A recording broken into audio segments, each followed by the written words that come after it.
Hello friends, welcome back again. इस video के अंदर हम एचटेट टीजेटी साइंस जो 2019 में हुआ था उसमें जो फिजिक्स के क्वेश्चन आए थे हम उन्हीं के सॉल्यूशन को कंटिन्यू करेंगे और ये हमारा थर्ड लेक्चर है। और क्वेश्चन क्या है हमारा? ए पार्टिकल स्टार्ट फ्रॉम रेस्ट, मतलब एक पार्टिकल रेस्ट से स्टार्ट हुआ है। रेस्ट का मतलब उसकी इनिशियल वेलोसिटी या इनिशियल स्पीड कितनी है? जीरो।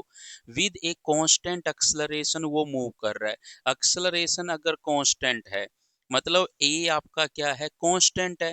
कांस्टेंट है तो हम इक्वेशन ऑफ मोशन को क्या कर सकते हैं? यूज कर सकते हैं। v equal to u plus a t, s equal to u t plus half a t square, या v square minus u square equal to 2as, या डिस्टेंस जो ट्रेवल्ड करेगा nth सेकंड में। इन सेकंड मतलब nth second में कितनी distance travelled करेगा, मतलब किसी पर्टिकुलर सेकंड पे कह रहा है भाई। थर्ड सेकंड में, फोर्थ सेकंड में, सेवंथ सेकंड में वो कितनी डिस्टेंस ट्रेवल्ड करेगा? वो u plus A by two, 2n-1। n क्या है? कौन सी सेकंड की बात हो रही है? u क्या है? Initial velocity. a क्या है? एक्सेलरेशन। v क्या है? Final velocity. एस क्या है? डिस्प्लेसमेंट। और टी क्या है? टाइम। तो ये हमारे सिंबल्स थे। तो यहाँ पर इन इक्वेशंस का हम यूज कर सकते हैं। आगे देखो क्या गिवन है कि at a time T second, मतलब किसी टाइम टी सेकंड, मतलब बता नहीं रखा कितने सेकंड पर, कि at a time T second पर the speed is found to be 100 metre per second. मतलब टी सेकंड, मतलब T second 2 second, 3 second, 4 second, 5 second, ये नहीं बता रखा। किसी टी सेकंड पर स्पीड कितनी है ये मान लो टी सेकंड है, और यहाँ पर स्पीड है 100 मीटर पर सेकंड। तो at a time T second the speed is found to be 100 metre per second.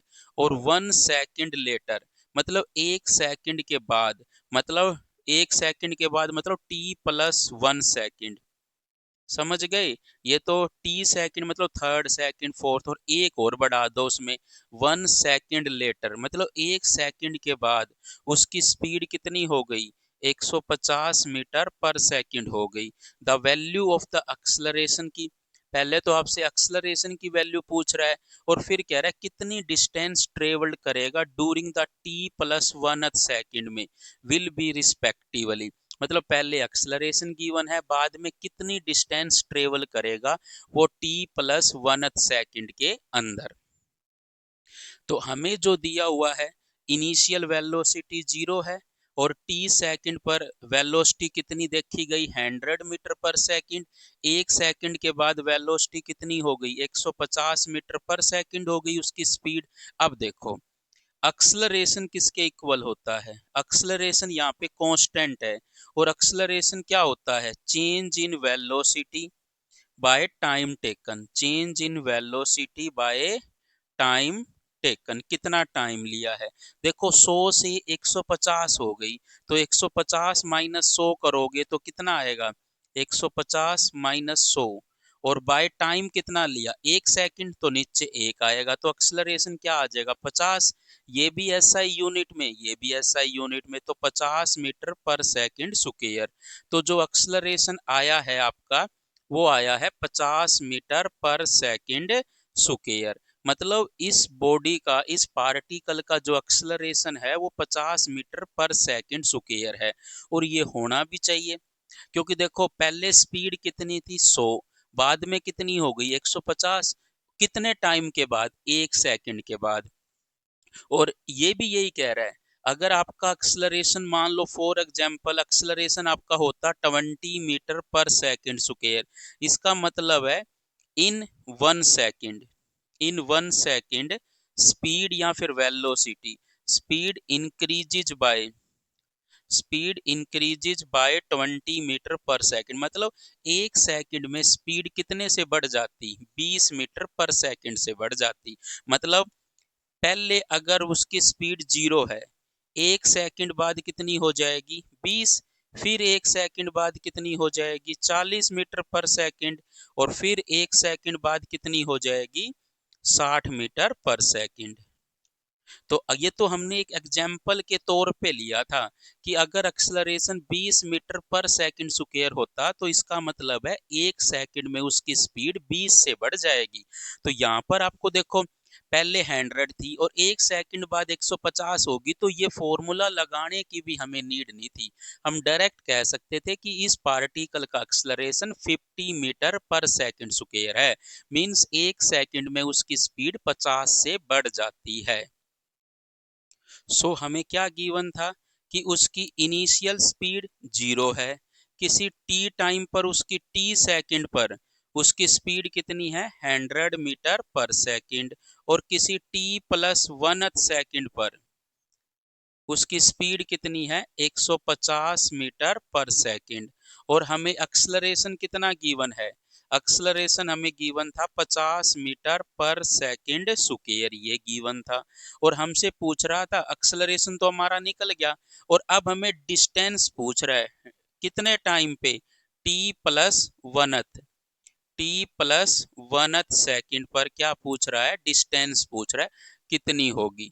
तो कितनी टाइम पर पूछ रहा है वो डिस्टेंस, टी प्लस 1 सेकंड का मतलब इस सेकंड के दौरान उसने कितनी डिस्टेंस ट्रेवल्ड करी होगी। मतलब आप जो फॉर्मूला यूज करोगे यहाँ पर ये करोगे।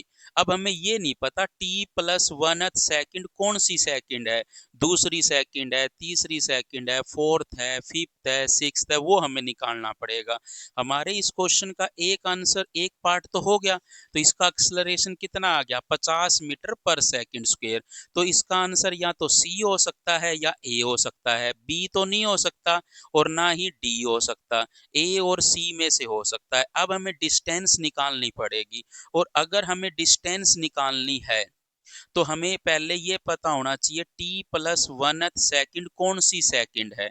अब देखो एक्सलरेशन अगर 50 मीटर पर सेकंड स्क्वायर है, तो देखिए शुरू में वेलोसिटी कितनी थी 0, टी सेकंड मतलब 1 सेकंड बाद उसकी स्पीड कितनी हो जाएगी 50 मीटर पर सेकंड, और फिर 1 सेकंड के बाद फिर कितनी हो जाएगी 100 मीटर पर सेकंड, और फिर 1 सेकंड के बाद फिर 1 सेकंड के बाद कितनी हो जाएगी 150 मीटर पर सेकंड, और फिर 1 सेकंड के बाद कितनी हो जाएगी 200 मीटर पर सेकंड, क्योंकि एक्सलरेशन कितना है 50 मीटर पर सेकंड स्क्वायर।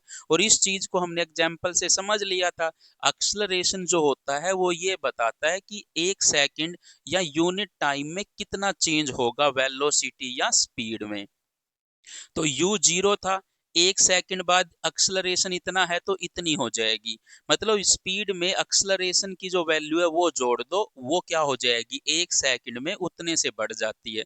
अब देखो 100 हो गई थी, तो 100 कितने टाइम के बाद हुई है 2 सेकंड के बाद। इसका मतलब t की वैल्यू कितनी है 2 सेकंड है, और t प्लस 1 कितना आएगा फिर 3 सेकंड आएगा। इसका मतलब आपको डिस्टेंस निकालनी है, distance travelled during, distance travelled during third second, मतलब तीसरी सेकंड में कितनी दूरी तय करेगी। थर्ड सेकंड का मतलब इन थर्ड सेकंड नहीं लिखा कि अगर वो इन थर्ड सेकंड का मतलब शुरू से लेके थर्ड सेकंड लगनी का, उसने क्वेश्चन में लिखा हुआ है during the T plus 1 second. T plus 1 second का मतलब थर्ड सेकंड या थर्ड सेकंड में कितनी उसने डिस्टेंस ट्रेवल्ड करी होगी। तो आपको d3 निकालना है। d3 का फॉर्मूला u प्लस ए बाय 2, और 2 इंटू 3 - 1 रख देंगे, n की जगह 3 रख देंगे। u कितना गिवन था 0, a कितना गिवन है 50 बाय 2, 3 दूनी 6 में से 1 गया 5 आ गया, और ये 50 गुणा में 5 250 और बटे में 2, तो ये कितना आ जाएगा 125 मीटर आ जाएगा। तो इस तरह से आपने वो डिस्टेंस भी कैलकुलेट कर ली जो थर्ड सेकंड में उसने ट्रेवल की होगी। तो इसका मतलब अगर हम ऑप्शन से जाए तो 125 मीटर फर्स्ट ऑप्शन में ही आता है, तो इसका जो राइट आंसर होगा वो फर्स्ट आंसर इसका राइट आंसर होगा। तो कैसे किया आपने इसको, पहले आपने एक्सलरेशन निकाला, एक्सलरेशन से आपने फिर देखा कि वो t प्लस 1 सेकंड कौन सी सेकंड है आपकी, और उस सेकंड पे आपने डिस्टेंस ट्रेवल निकाल लिया। अब देखिए नेक्स्ट क्वेश्चन क्या है। Two light sources are said to be coherent. Coherent कब होते हैं? दो सोर्स ऑफ लाइट के जो दो सोर्स होते हैं ना, वो कोहेरेंट होंगे इफ दे एमिट, मतलब वो एमिट करेंगे, क्या एमिट करेंगे? वेव्स या रेडिएशन निकालेंगे। तो उन रेडिएशन में क्या खूबी होनी चाहिए, क्या बात होनी चाहिए कि जिसको देख के हम ये कह सके कि ये जो सोर्स है वो कोहेरेंट सोर्स है। कैसे सोर्स है? कोहेरेंट सोर्स है। तो जैसे हम इंटरफेरेंस में भी जो दो सोर्स लेते हैं वो कोहेरेंट सोर्स लेते हैं। YDSC experiment, young double slit experiment में जो हम दो स्लिट लेते हैं या दो सोर्स लेते हैं वो कोहेरेंट सोर्स होने चाहिए, तभी आपको इंटरफेरेंस मिलता है। तो दो लाइट सोर्स कब कोहेरेंट कहलाए जाएंगे कि ये दो लाइट सोर्स कोहेरेंट है? जब वो लाइट एमिट करे सेम इंटेंसिटी की, सेम फ्रीक्वेंसी की, या फिर कांस्टेंट फेज डिफरेंस हो उनमें, या उन दोनों की वेलोसिटी क्या हो? सेम, मतलब दोनों सोर्स से जो वेव आ रही है वो सेम वेलोसिटी की हो, phase same, constant phase difference होना चाहिए, सेम इंटेंसिटी होनी चाहिए या सेम फ्रीक्वेंसी होनी चाहिए। तो इसका जो राइट आंसर होता है वो सी होता है। मतलब जो डेल्टा फाई होता है वो कांस्टेंट होना चाहिए। कांस्टेंट का मतलब होना चाहिए फिक्स होना चाहिए। टाइम के साथ जो फेज डिफरेंस है ना, ये फेज डिफरेंस है।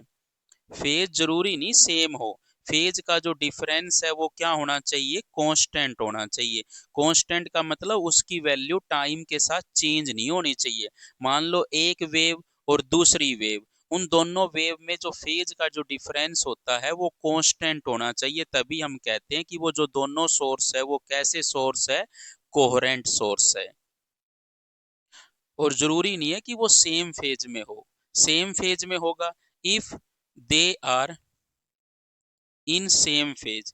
अगर वो दोनों सेम फेज में है तब डेल्टा फाई कितना आएगा? जीरो। इस बार भी क्या है? ये जीरो क्या है? कांस्टेंट ही तो है ना, एज अ कांस्टेंट। तो इसका मतलब फेज डिफरेंस कांस्टेंट है, उसके अंदर जीरो ऑटोमेटिक आ गई। तो डेल्टा फाई जो फेज डिफरेंस होना चाहिए वो कांस्टेंट होना चाहिए फॉर कोहेरेंट सोर्स के लिए। तो इसका जो राइट आंसर है वो सी इसका राइट आंसर होगा। अब देखिए नेक्स्ट क्वेश्चन क्या है। टू आइडेंटिकल कोयल्स, मतलब दो आइडेंटिकल कोयल्स है। आइडेंटिकल कोयल्स का मतलब होता है जिनकी रेडियस सेम होगी। कैरी इक्वल करंट, मतलब वो इक्वल करंट कैरी कर रही है। इक्वल का मतलब क्या होता है कि सेम करंट जा रहा है, I current. And have a common centre, उन दोनों कोयल का जो सेंटर है ना वो कॉमन है, मतलब एक ही जगह पे है। But their planes are at right angle to each other, मतलब उनके जो प्लेन है वो परपेंडिकुलर है। मतलब एक हॉरिजेंटल प्लेन में है तो दूसरी वर्टिकल प्लेन में है। What is the magnitude of the resultant magnetic field at the centre, मतलब रिजल्टेंट मैग्नेटिक फील्ड का मतलब सेंटर पे दोनों कोयल की वजह से नेट मैग्नेटिक फील्ड बताना है कितना होगा। लेकिन उसने ये कहा है कि एक कोयल की वजह से मैग्नेटिक फील्ड कितना है? बी मान लीजिए सेंटर पर। मतलब एक कोयल की वजह से सेंटर पे जो मैग्नेटिक फील्ड है उसको बी मान के बताइए आंसर क्या होगा। तो अब हमें जो कह गया है उसके अकॉर्डिंग इस क्वेश्चन को करते हैं कि दो कोयल है, दोनों कोयल एक दूसरे के परपेंडिकुलर है। ये वर्टिकल ऐसे रखी गई है और एक हॉरिजेंटल है जो ऐसे रखी गई है। तो उसका कॉमन सेंटर ये रहा। अगर हम मान लेते हैं जो वर्टिकल वाली कोयल है वो ऐसी है, इसमें करंट ऐसे मूव कर रहा है ऐसे, तो अगर करंट ऐसे मूव कर रहा है तो इसकी वजह से सेंटर पर मैग्नेटिक फील्ड किस साइड बनेगा? इस साइड। अपनी राइट हैंड की उंगलियों को करंट की डायरेक्शन में घुमाना होता है, और थंब हमें किसकी डायरेक्शन देता है? मैग्नेटिक फील्ड की। तो यहाँ पर जो मैग्नेटिक फील्ड है वो बी गिवन है। हमें फॉर्मूला अगर याद नहीं होगा तो भी चल जाएगा, लेकिन अगर आप बी एट सेंटर पर याद करना चाहते हो तो भी कर सकते हो। Mu naught I upon two R होता है। आर उसकी क्या होती है? रेडियस होती है कोयल की। और आई क्या होता है? करंट होता है। और म्यू नॉट क्या होता है? मैग्नेटिक परमेबिलिटी होती है। क्या होती है? Magnetic permeability. तो इसका मतलब मैग्नेटिक फील्ड सेंटर पर हमें ये ना पता होता तो भी उसने कह दिया बी मान के चलो। ठीक है। और एक हम जो हॉरिजेंटल वाली है वो भी ले लेते हैं यहाँ पर। ये लो, ये आपकी हॉरिजेंटल वाली है। इसमें क्या मान लेते हैं, करंट ऐसे मूव कर रहा है। आप इसको नीचे भी मान सकते हो कि करंट एंटी क्लॉकवाइज मूव न करके क्लॉकवाइज मूव करा दो। अगर आप इसको करंट को ऐसे मूव कर रहा था, अगर आप इसको ऐसे मूव कराओगे तो मैग्नेटिक फील्ड की डायरेक्शन इस साइड आ जाएगी। अगर आप इसको ऐसे मूव करा रहे हो, मतलब अपनी उंगलियों को करंट की डायरेक्शन में घुमाओगे तो थंब ऊपर जाएगा। मतलब इस केस में जो सेंटर पे मैग्नेटिक फील्ड की डायरेक्शन बनेगी वो ऊपर की तरफ बनेगी, और दोनों का जो मैग्नेटिक फील्ड है सेंटर पर सेम होगा, बी और बी। तो इन दोनों का मैग्नेटिक फील्ड अगर आप देख पा रहे हो सेंटर के ऊपर, एक इस तरफ है और एक ऊपर की तरफ है। मतलब एक कोयल का मैग्नेटिक फील्ड इस तरफ बनेगा सेंटर पर, और एक कोयल का कहाँ बनेगा, ऊपर की तरफ। एक का इस तरफ और एक का ऊपर की तरफ बनेगा। अब देखो, अगर आप इनकी डायरेक्शन को चेंज करते करंट की, तो उससे इफेक्ट ये पड़ता, जो इस तरफ आ रहा था वो इस तरफ चला जाएगा, या जो ऊपर की तरफ आ रहा था वो नीचे की तरफ आ जाएगा। लेकिन हर केस में इन दोनों के बीच में जो एंगल है वो 90 डिग्री रहेगा, लेकिन सिर्फ डायरेक्शन का इफेक्ट पड़ जाता। अब अगर हम इनकी डायरेक्शन देखेंगे तो वो इस तरफ आएगी। अगर किसी अदर केस में देखते तो वो इस तरफ भी जा सकती थी, वो इस तरफ भी आ सकती है, वो इस तरफ भी आ सकती है। वो डिपेंड करती है कि उनमें करंट की जो डायरेक्शन है वो कैसी ली गई है। इसलिए यहाँ पे डायरेक्शन न पूछकर सिर्फ मैग्नीट्यूड पूछा गया है मैग्नेटिक फील्ड का। और मैग्नीट्यूड दो वेक्टर का, अगर दो इक्वल वेक्टर हो तो रिजल्टेंट जो है, देखो यहाँ पर आप फॉर्मूला लगा के भी कर सकते हो। रिजल्टेंट किसके बराबर होता है, ए स्क्वायर, मतलब पी स्क्वायर ले लो। ए और बी से मैचिंग थोड़ी सी आपको कंफ्यूजन होगी। रिजल्टेंट क्या होता है, P square plus Q square plus 2 P Q cos theta. मतलब दो वेक्टर है, एक पी है और एक है क्याऊ है, और अगर वो एंगल थीटा के ऊपर हो तो उन दोनों का जो रिजल्टेंट होता है वो P square plus Q square plus 2 P Q cos theta के इक्वल होता है। तो ये हमेशा याद रखिए, दो वेक्टर का रिजल्टेंट कितना आता है, इतना आता है, अगर उन दोनों के बीच में एंगल कितना हो, थीटा। और थीटा हमेशा कौन सा एंगल लिया जाता है, स्मॉलर एंगल लिया जाता है। स्मॉलर एंगल का मतलब दो वेक्टर के बीच में हमेशा छोटे वाला एंगल हम लेके चलते हैं। तो P किसके बराबर है, देखो इससे कंपेयर करोगे, एक वेक्टर भी B है, दूसरा भी B है, मतलब यहाँ पे क्याऊ की वैल्यू भी B है और P की वैल्यू भी B है। तो B का स्क्वायर प्लस B का स्क्वायर प्लस 2B गुणा B वापिस B स्क्वायर हो जाएगा, और कोस 90 डिग्री, दोनों 90 डिग्री पर है। कोस 90 कितना होता है, 0, और ये 0 की मल्टीप्लाई इससे करोगे तो 0 ही आएगा, तो सिर्फ बचेगा B square plus B square.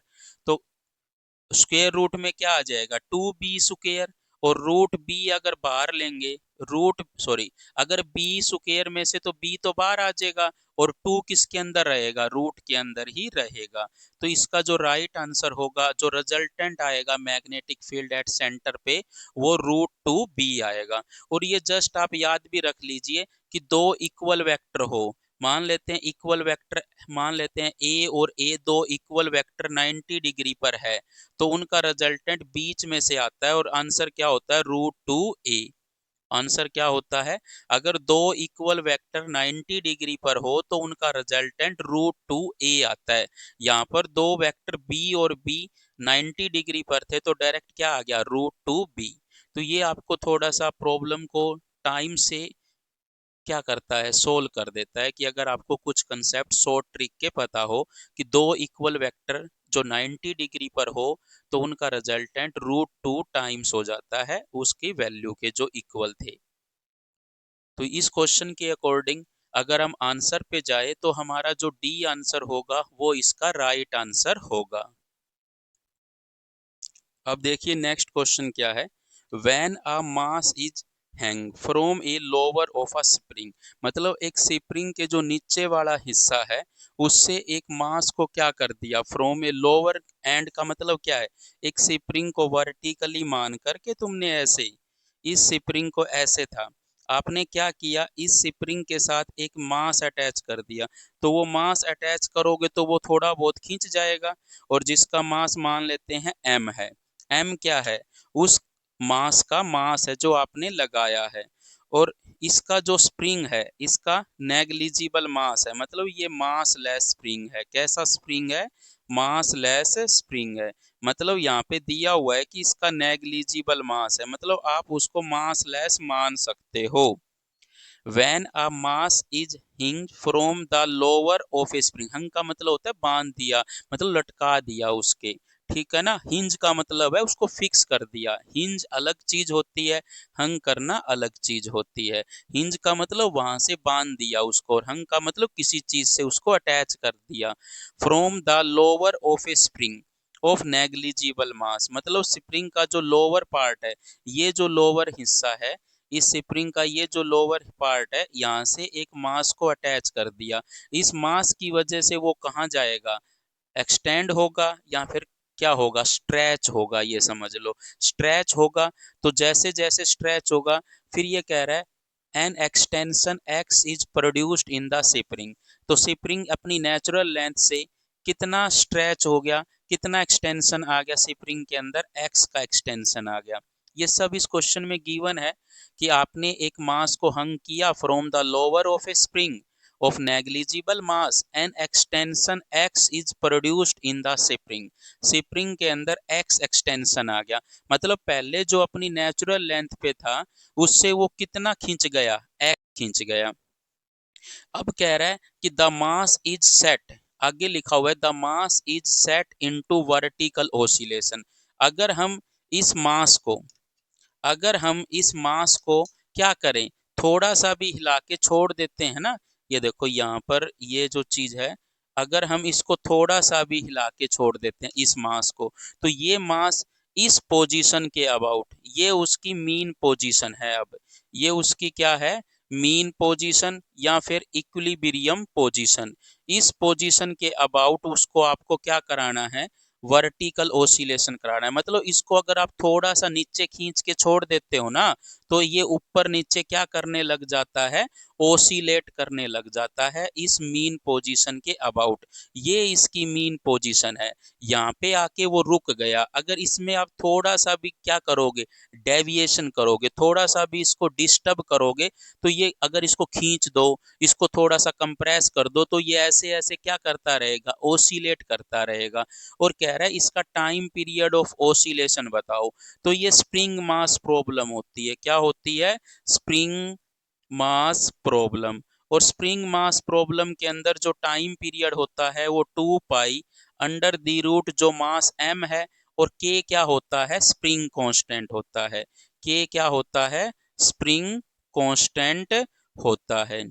k क्या होता है? स्प्रिंग कांस्टेंट होता है। तो यहाँ पर ये फॉर्मूला होता है T equal to 2 pi under the root m by K. और यहाँ पर एक स्प्रिंग की बात हो रही है, तो के उसका क्या लिख दिया? Spring constant.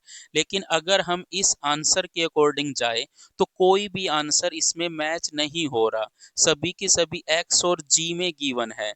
सो हम एक काम कर सकते हैं कि हम यहाँ पे देखो, ये उसकी इक्विलिब्रियम पोजीशन थी, मतलब यहाँ पर वो रुका हुआ है। अगर वो यहाँ पे रुका हुआ है तो इसके नीचे क्या लगेगा? mg। और x एक्सटेंशन है, तो स्प्रिंग की वजह से ऊपर की फोर्स कितनी लगी? kx। और एट इक्विलिब्रियम पर क्या होगा? kx किसके इक्वल आएगा? mg के। तो अगर kx इक्वल टू mg के बराबर आएगा, तो हम क्या कर सकते हैं? इस k को इस साइड ले जाओ, तो m बाय के, और g को इस साइड ले आओ, x बाय जी। तो हम m बाय के की जगह क्या रख सकते हैं? x बाय जी रख सकते हैं। तो टाइम पीरियड का क्या फॉर्मूला आ जाएगा? 2 pi under the root x by G. तो इसका जो आंसर है वो ये ठीक था, हम इसी को ही पढ़ते हैं। लेकिन इक्विलिब्रियम पर ये कंडीशन बैलेंस कर जाती है, तो यहाँ से हम m बाय के की जगह x बाय जी भी रख सकते थे। तो 2 pi under the root x by G. तो इसका जो राइट आंसर होगा वो ए इसका राइट आंसर होगा आपका। कैसे किया? कि स्प्रिंग था, अपनी नेचुरल लेंथ पे था, जैसे ही आपने एक मास को अटैच किया वो नीचे चला गया, एक इक्विलिब्रियम पोजीशन आई जहाँ पे mg kx के बराबर हो गया। फिर अगर थोड़ा सा भी आप उसको डिस्टर्ब करोगे, कंप्रेस करोगे या स्ट्रेच करोगे तो वो वर्टिकल ओसिलेशन करेगा, और ओसिलेशन भी एसएचएम टाइप का होगा, तो उसका time period 2 pi under the root m/k होता है। के स्प्रिंग कांस्टेंट होता है। फिर आपने देखा ऑप्शन मैच नहीं हो रहे, फिर आपने इक्विलिब्रियम कंडीशन का यूज करके m/k की जगह x/g निकाला, वो पुट किया, तो फाइनली आपका आंसर क्या आ गया, ए फाइनली आंसर आ गया आपका। अब देखिए नेक्स्ट क्वेश्चन क्या है, the linear momentum of A sphere of mass of 2 kilogram, कि जो लीनियर मोमेंटम है किसी भी स्फीयर का जिसका मास 2 किलोग्राम है, वो वेरी कर रहा है टाइम के साथ, टी के साथ, इस रिलेशन से कि पी जो है वो 3t² प्लस 4 के इक्वल है। मतलब लीनियर मोमेंटम आपको टाइम का फंक्शन गिवन है, यहाँ पे पी और टी दोनों एसआई यूनिट्स में गिवन है। It follow that the sphere moving with, means जो स्फीयर मूव कर रहा है वो कांस्टेंट एक्सेलरेशन से मूव कर रहा है या वेरिएबल एक्सेलरेशन से मूव कर रहा है या कांस्टेंट स्पीड से मूव कर रहा है या वेरिएबल स्पीड से मूव कर रहा है। सो आपको जो मोमेंटम का जो मैग्नीट्यूड गिवन है किसी भी टाइम पर, वो 3t² प्लस 4 के इक्वल गिवन है, क्योंकि यहाँ पे किसी डायरेक्शन की तो बात नहीं करी जा रही, और डायरेक्शन की बात नहीं करी जा रही, तो जो p है मोमेंटम, वो 3t² प्लस 4 के इक्वल है। और मोमेंटम का जो फर्स्ट डेरिवेटिव होता है वो फोर्स के इक्वल होता है, न्यूटन सेकंड लॉ के अकॉर्डिंग हमने पढ़ा है। तो F किसके इक्वल आएगा, dp/dt। और फोर्स को हम किसके बराबर लिख सकते हैं, मास इनटू एक्सेलरेशन के। और अगर हम इसका फर्स्ट डेरिवेटिव करते हैं तो 3 तो बाहर ही रहेगा कांस्टेंट, t² का 2t हो जाएगा, और 4 कांस्टेंट है उसका 0 हो जाएगा। तो मास इनटू एक्सेलरेशन की जो प्रोडक्ट है वो 6t के इक्वल आ जाएगी। सो एक्सेलरेशन कितना आ जाएगा, 6t/m। m उस स्फीयर का मास है जो 2 किलोग्राम गिवन था, तो इसको वैल्यू को पुट करेंगे तो 2 से ये 3 कैंसल आउट हो जाएगा, 3t आ जाएगा। तो एक्सेलरेशन कितना आ गया, 3t मीटर पर सेकेंड स्क्वायर। सो यहाँ पर ये देखो टाइम की डिफरेंट डिफरेंट वैल्यू पर एक्सेलरेशन की क्या आएगी, डिफरेंट वैल्यू जाएगी। सो इसका जो एक्सेलरेशन है वो कैसा एक्सेलरेशन है, वेरिएबल एक्सेलरेशन है।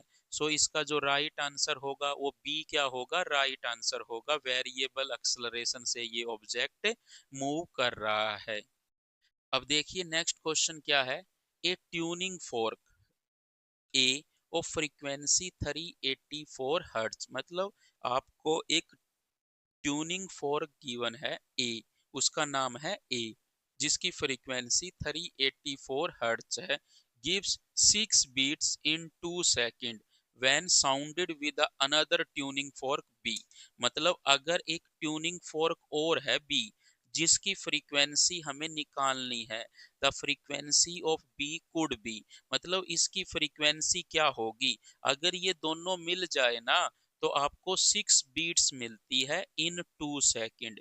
2 सेकंड में कितनी बीट्स मिलती है, 6 बीट्स मिलती है।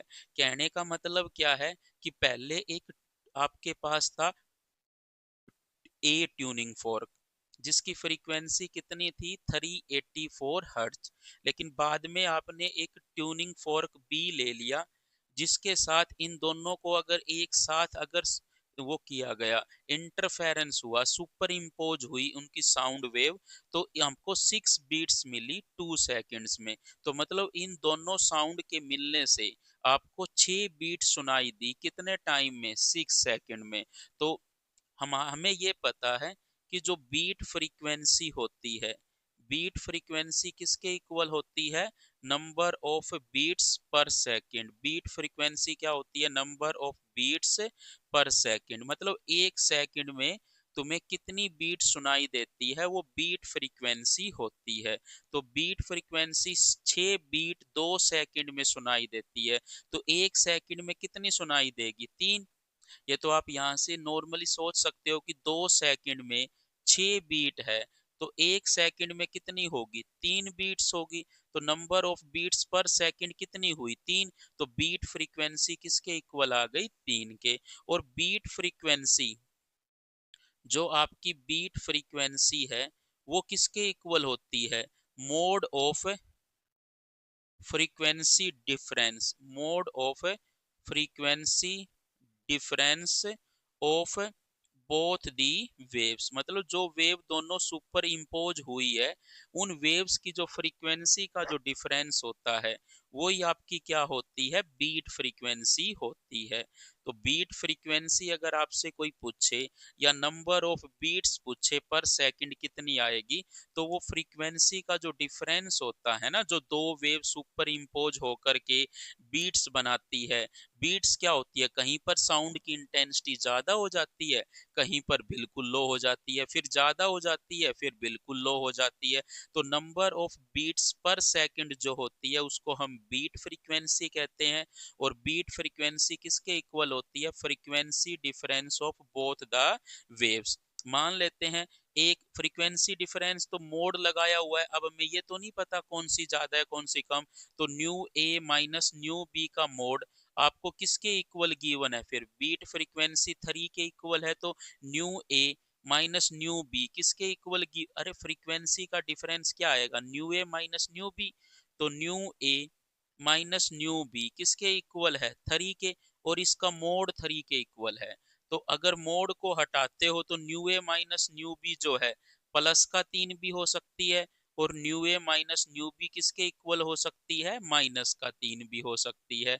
सो न्यू ए हमें पता है, न्यू बी हमें निकालना है, तो न्यू बी उस साइड ले जाओ और न्यू ए माइनस 3, और यहाँ पर न्यू बी निकालना है हमें, तो न्यू बी को तो उस साइड ले जाओ और माइनस 3 को इस साइड ले आओ तो प्लस का 3 हो जाएगा।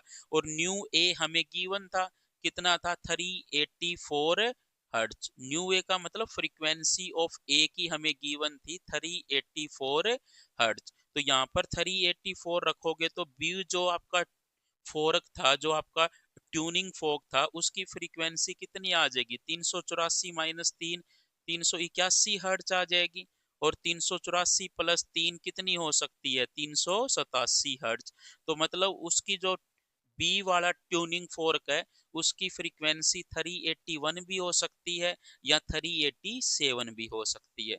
सो इसका राइट आंसर क्या होगा, बी इसका राइट आंसर होगा।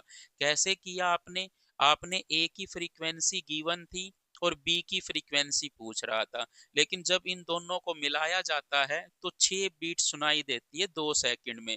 तो 1 सेकंड में कितनी बीट सुनाई देती है, वो बीट फ्रीक्वेंसी होती है। और बीट फ्रीक्वेंसी ही उन दोनों वेव्स की फ्रीक्वेंसीज का डिफरेंस होती है। जहां से ये मोड क्यों लगाया जाता है, ताकि आप कम ज्यादा का जो डिफरेंस है उसका मोड ले सको। क्या पता ए की ज्यादा हो बी की कम हो, क्या पता बी की ज्यादा हो ए की कम हो, तो मोड लगाया जाता है। तो न्यू ए माइनस न्यू बी जो है +3 के इक्वल भी हो सकता है और -3 के इक्वल भी हो सकता है। यहाँ से आपने बी की फ्रीक्वेंसी निकाल दी, 381 भी हो सकती है, 387 भी हो सकती है बी की फ्रीक्वेंसी। तो ये थे आपके इस वीडियो में जो हमने क्वेश्चन किए। तो thank you so much for watching this video. अगर वीडियो अच्छी है तो please like share and subscribe जरूर करें। मैक्सिमम अपने फ्रेंड्स को शेयर करिए, सबकी हेल्प करिए। Thank you so much again.